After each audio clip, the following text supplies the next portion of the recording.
Você chegar ao templo por causa da verdade, mas quando a mensagem é sobre dinheiro, sobre prosperidade, quando a mensagem é sobre casa aberta, chave de porta de casa, sobre carro, muitos querem ser chegados. Quando um pregador é de fora, quando um pregador vem de muitos outros lugares, é conhecido, tem nome, muitos se chegam. Mas quando Deus usa alguém para falar a verdade ela vem para confrontar aquele que é servo de Deus. Quando a verdade se chega nas nossas vidas, ela nos traz revelações valiosas para o nosso entendimento humano, para que nós possamos entender o plano de Deus para as nossas vidas. Nessa noite você veio aqui porque você é alguém que procura a verdade. Você está nesse grupo, os louvores foram louvados aqui, já foi orado, agora chegou a hora de nós conhecermos a verdade. Ninguém conhece a verdade senão pela palavra do Senhor. Muitos buscam revelações, eu creio em revelação, sou um homem que recebeu muitas revelações, mas o foco de Cristo não é só revelação, é falar para você a verdade que Ele tem para te expressar. O interessante aqui, irmão, é que nós estamos diante de um contexto sagrado, na qual o livro de João, o Evangelho de João vai nos dizer, em alguns capítulos anteriores, quando Jesus ele vem a mandato do Pai, ao Deus Altíssimo, ele nasce numa manjedoura. Jesus poderia ter nascido num berço de ouro, mas nasceu humilde para mostrar que mesmo que a tua vida que estava prestes a cair no mundo do pecado, mas o interessante é que quando Jesus ele começa a pregoar a sua palavra, aqueles que eram o seu próprio povo, os judeus, muitos os discriminava, porque Jesus ele curava no sábado, e a lei quem fez foi o próprio Jesus, porque ele também é Deus. Jesus é o próprio Deus, o Pai, o Filho e o Espírito Santo, a Trindade celestial. Em três eles são um só. Então quando Moisés estava naquele tempo, no monte, quando ele recebe a ordenança de Deus dos mandamentos, agora Moisés, aleluia, ele recebe a ordem de Deus: não matarás, não adulterarás, não roubarás do seu próximo. Ele recebe essas ordenanças, e Jesus ele veio também para cumprir a lei. Mas pelo contrário, muitos dos fariseus achavam que Jesus viria para ficar sentado dentro do templo, para ficar cuidando da política da boa vizinhança, ou para cuidar do saneamento básico em Israel. Mas o interessante é que Jesus não veio para ficar sentado, Jesus não veio para ficar parado, Jesus ele veio para buscar pecadores arrependidos para a sua presença. É por isso que você está aqui essa noite. Não é porque eu sou melhor, não é porque eu canto, não é porque eu prego, é porque Deus decidiu olhar para você e dizer: eu quero você na minha presença, eu quero te usar, eu quero te honrar na face dessa terra. Aleluia. Agora Jesus está vivendo diante do seu próprio povo, e o povo que era para aceitar Jesus agora está discriminando. Ele não é o Messias, ele é um falso mestre, porque ele cura no sábado, ele faz coisas contrárias à nossa lei. Eu me lembro de uma passagem, quando Jesus ele entra no tabernáculo, ali tem uma mulher que está corcunda. Ele olha para aquela mulher no dia de sábado e diz: levanta-te e ergue-te, e aquela mulher é curada. Eu me lembro também quando Jesus ele passa pelo homem em Jericó, ele chega, coloca as mãos nos olhos dele e diz que você veja, e ele sai vendo.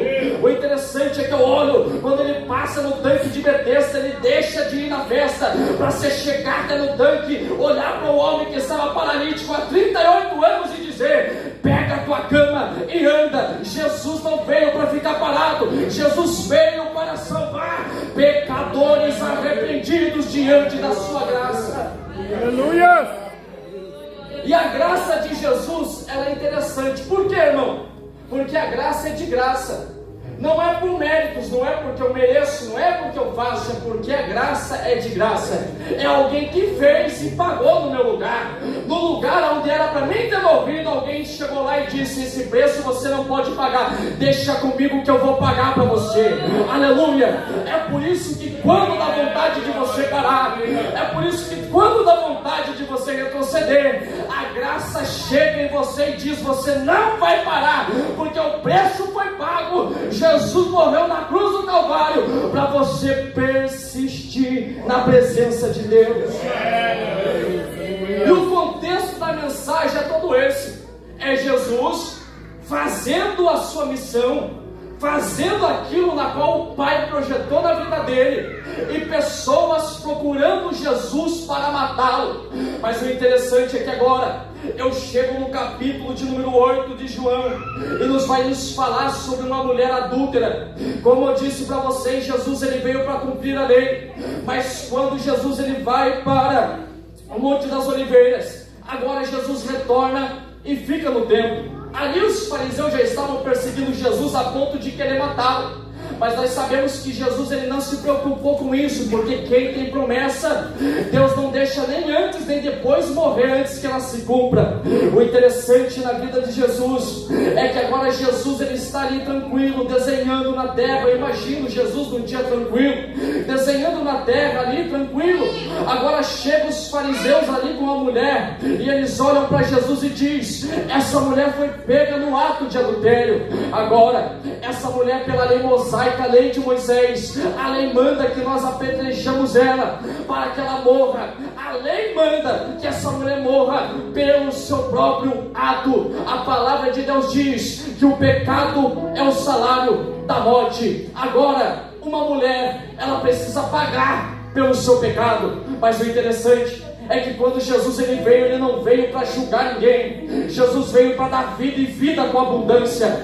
Agora Jesus, olhando para aquela cena, Jesus vai entender que agora os fariseus estão querendo incriminar Jesus, achar uma brecha na vida de Jesus, para tentar matar, acabar o projeto de Deus na vida de Jesus. Mas Jesus, sendo um homem inteligente, sendo o próprio Deus que tudo conhece e tem a sabedoria consigo, ele vai olhar para a situação e vai dizer: aquele que não tem pecado, seja o primeiro a tirar a pedra. Agora, ele volta novamente a escrever na areia. Muitos não sabem o que ele escrevia, mas o interessante é que quem estava com a pedra na mão, vai olhar para a situação e vai se julgar a si mesmo, igual diz no livro de 1 Coríntios: julgue o homem a si mesmo. Agora o interessante é que eles vão olhar para dentro de si, e vão ver que eles não são perfeitos, e vão ver que consigo eles carregam o pecado do mundo. O que eles vão fazer? Eles vão jogar a pedra e vão sair. Só fica Jesus e a mulher. Nessa cena, Jesus vai olhar para a mulher e vai dizer: cadê os teus acusadores? Jesus vai dizer para ela: se eles não te julgam, quem sou eu para te julgar? Vai e não peques mais. Quando Jesus ele dá essa ordem para a mulher, agora essa mulher, os olhos dessa mulher vão ser abertos, porque ela conheceu a verdade. Se eu pecar, eu tenho consequências. Se eu pecar, eu tenho que pagar por aquilo que eu fiz. Mas como Jesus ele veio, e a palavra de Jesus ela diz que Deus ele nunca está indisposto para que ele não possa te perdoar. Tem perdão para mim e para você essa noite. Tem sacrifício para mim e para você essa noite da parte de Jesus. Quando nós se sacrificamos na presença de Jesus, Jesus abre os braços e diz: eu te perdoo, eu te aceito mais uma vez, porque o reino de Deus não está retraído que ele não possa te alcançar novamente. E o contexto é todo esse, irmão. Jesus perdoa a mulher sai de cena, e Jesus continua a sua trajetória. Mas o interessante é que, como eu disse para você, que estamos falando sobre libertação, sobre salvação, sobre arrependimento, é impossível também de nós não falarmos de João Batista. Quem foi João Batista? João Batista, ele tinha um grau de parentesco com Jesus.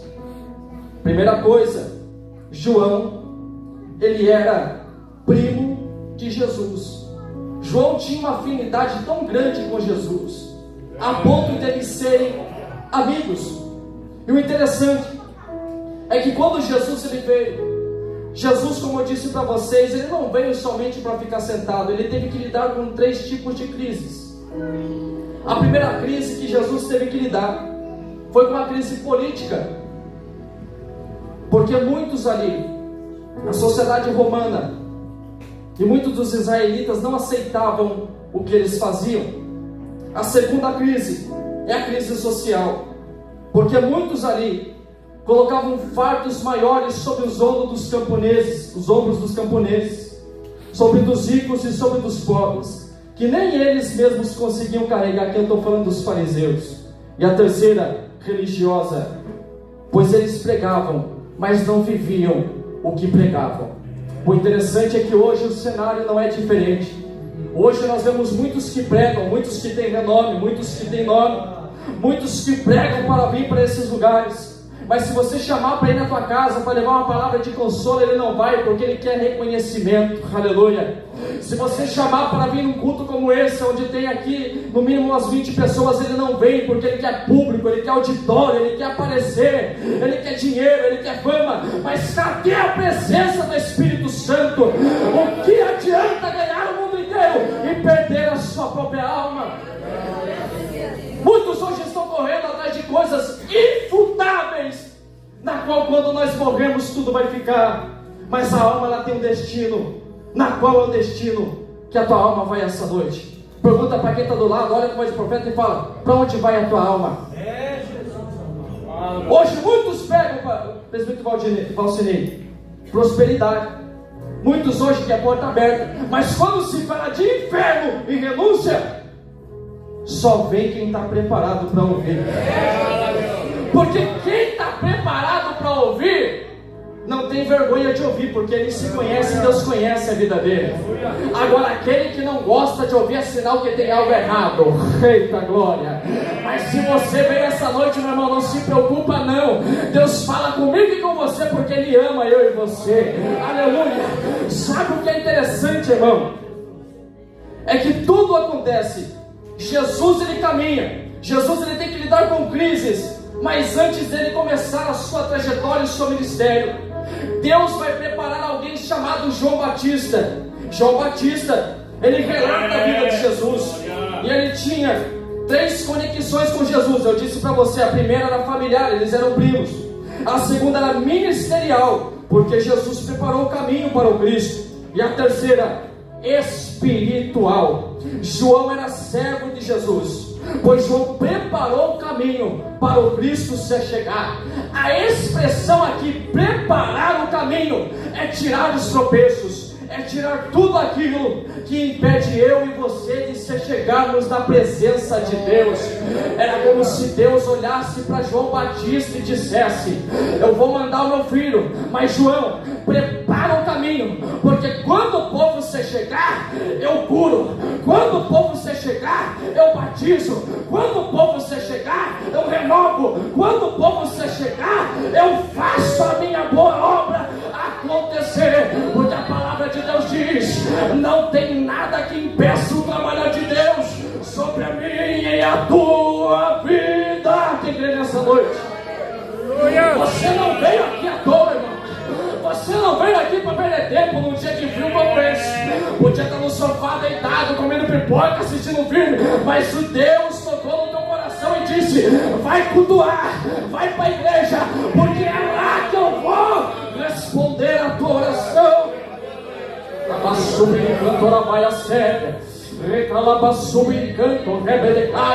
É por isso, irmão, que ministério não é para covarde. Ministério não é para quem fica fazendo figuinha. Se ele me der, eu vou. Se não der, eu não vou. Se ele me colocar numa posição, eu faço. Se ele não colocar, eu não faço. Ministério é para quem tem conhecimento que Jesus, ele veio para dar vida e vida com abundância. Não porque você merece, mas porque Deus decidiu colocar você no lugar de destaque. Aleluia. Tem alguém me entendendo nessa noite? João caminha, e o pai é tão interessante que ele honra os seus filhos. Não é no lugar de destaque. Ele sempre vai honrar eu e você no anonimato, porque o que aparece muitas vezes é a árvore, mas o que está sustentando ela é a raiz. A árvore aparece, mas quem sustenta é a raiz. Sabe o que os fariseus faziam? Os fariseus se preocupavam mais com o que aparecia do lado de fora, mas esquecia de se preocupar com o que não aparecia. Era o anonimato que Deus olhava para eles e dizia: eu conheço vocês por fora, mas por dentro está podre já faz tempo. O que adianta, irmão, nós somos bonitos por fora, mas não temos uma vida de comunhão com Deus, não temos uma vida de sensibilidade com Deus. Sabe o que é a verdade? A verdade é quando nós reconhecemos que somos falhos, pecadores, errantes, mas que a graça de Deus ela chega e diz: se você se arrepender, tem porta aberta para você novamente. Se você se arrepender, tem presença de Deus descendo para você novamente. Se você se arrepender, a minha graça te basta. Aleluia! Deus Todo-Poderoso, aleluia! João é alguém que foi escolhido para tirar os tropeços. E olha como Deus é tão interessante.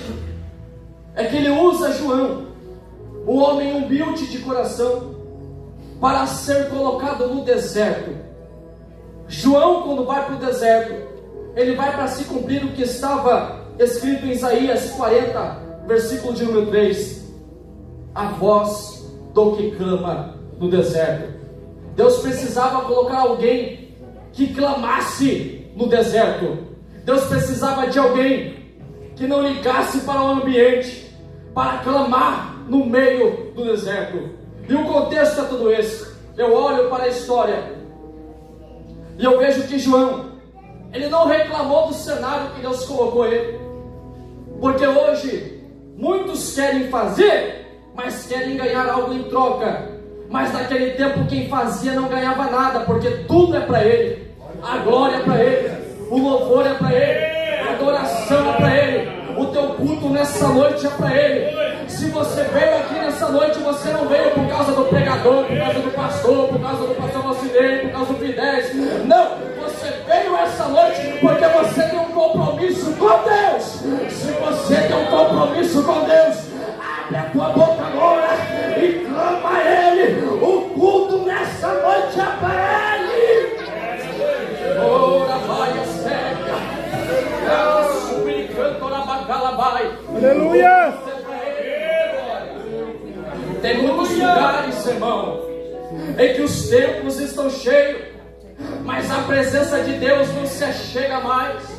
Tem muitos templos hoje que o pregador pode até ser bom, a mensagem pode até ser boa, o louvor pode até ser bom, mas o que edificou na tua vida, no final de tudo, foi só barulho e só gritaria. Mas aonde tem presença de Deus, tem barulho, tem louvor, tem gritaria, mas tem presença, vem acompanhado de presença de Deus. Aleluia! Eu não sou contra ao Pentecoste. Eu nasci num berço evangélico pentecostal. Quando eu comecei a fazer teologia, falaram para mim: você vai ficar frio na fé. Mas só me edificou, sabe por quê? Porque a verdade é conhecimento. Quando nós conhecemos a verdade, ela nos liberta da escravidão do mundo. Quem olhava para mim antigamente, olhava para mim e dizia: é um coitado, é um derrotado, vai morrer nesse lugar. Meu testemunho é grande, mas eu não vou contar aqui, não vim falar sobre mim essa noite, eu vim falar sobre Cristo. Mas o interessante, irmão, é que Deus, Ele nunca vai olhar para você e vai dizer: você está sozinho. Ele vai olhar para você e vai dizer: eu estou contigo. Deus, Ele não te abandona. Jesus não te abandona. Jesus foi abandonado, mas no final Ele reinou sobre a glória novamente. O que eu quero que você entenda é que João estava no deserto, no lugar de destaque não. João também era criticado pelos fariseus, porque a mensagem de João era: arrependei-vos. A mensagem de João era uma mensagem dura. A mensagem de João era: se você não mudar, você vai morrer. A mensagem de João era: se você quer ser salvo, fica preparado, porque Cristo está vindo aí. Agora, eu olho para esse texto e vejo: João estava vendo consigo uma grande multidão. João estava preparando o caminho, e muitos se achegavam no deserto para ouvir João. Entenda que os fariseus que não ouviram João na sinagoga, agora vão sair da sinagoga e vão descer até o deserto para ouvir João. Porque profeta que é profeta é assim, irmão. Ele pode até não ter destaque dentro da igreja, mas aonde ele vai, a presença acompanha a vida dele. Aonde ele vai, Deus acompanha a vida dele. O interessante é que João está no deserto. João começa a pregar. Os fariseus começam a se chegar no deserto acompanhado de muitas pessoas. Agora João podia olhar para dentro de si e dizer: eu vou pregar o que os fariseus querem ouvir, porque se eu pregar, pode ser que eu pregue na sinagoga, pode ser que eu fique famoso, pode ser que eles me dêem um lugar de destaque. Mas João, ele era cheio da presença do Espírito Santo. Ele não se corrompia por aquilo que muitos falavam, ele não se corrompia por aquilo que ele queria fazer, não. Ele tinha um alvo: é Cristo, é preparar o caminho, é tirar o tropeço, é fazer com que o povo se chegue até a presença de Deus. Como que o povo vai ser chegado até a presença de Deus? É falando sobre mudança. Arrependei-vos, arrependei-vos, arrependei-vos, arrependei-vos, arrependei-vos. Por que me arrepender, João? É porque se você não se arrepender, você não verá a glória de Deus.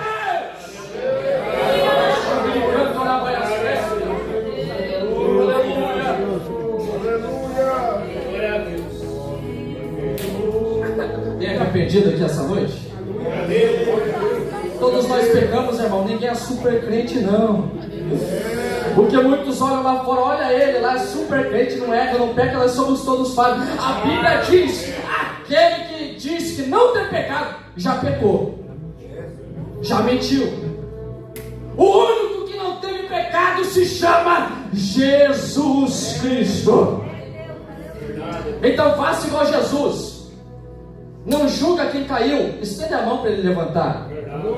Diga para ele: se eu sou igreja, eu estou contigo. Você caiu agora, mas amanhã você vai estar de pé.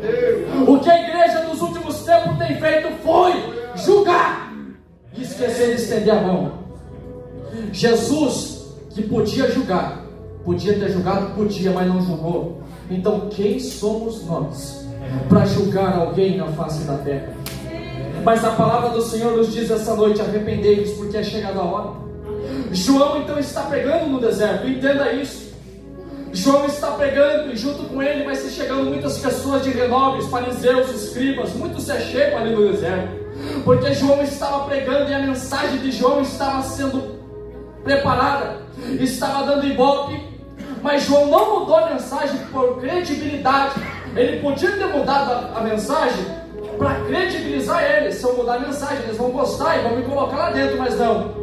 Quando os fariseus se chegam perto de João, começam a ouvir a mensagem, João vai olhar e vai dizer: raça de víboras, não vê que é chegado a ira vindoura? Não vê que é chegado o reino dos céus? O que ele estava querendo dizer? Se vocês não pecar, se vocês não se arrepender, vocês não entram lá dentro. Se vocês não se arrepender, vocês não vão se chegar no trono, do lado do trono de Deus. Ver Deus se sentado ao lado da destra de Jesus e o Espírito Santo. Se vocês não se arrepender, vocês não vão conseguir entrar dentro do reino celestial. Agora nós vemos hoje muitos lugares, irmão. Vou falar, Jesus. Nós vemos hoje muitos lugares.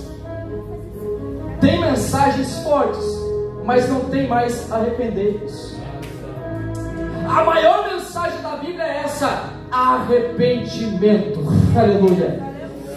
Porque o arrependimento, irmão, ele faz nós olharmos para dentro de nós mesmos, igual Isaías olhou e disse: eu sou um homem que habito no meio de um povo de impuros lábios.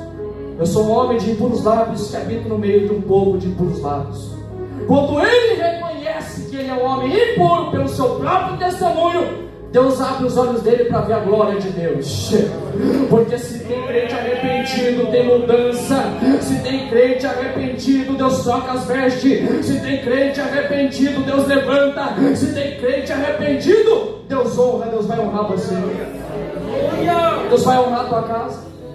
Aí nós olhamos para esse cenário. Nós vemos que João está no deserto e João não reclama. Talvez o problema da tua vida seja todo esse. Você olha para a tua casa e você vê um deserto. Você olha para o seu trabalho e você vê um deserto. Você olha para a sua vida financeira e você vê um deserto. Você olha para o quadro da tua vida e você vê um deserto. Mas não se preocupa com isso. Foi no deserto que João deu resultado. É nesse deserto que Deus vai fazer gerar um resultado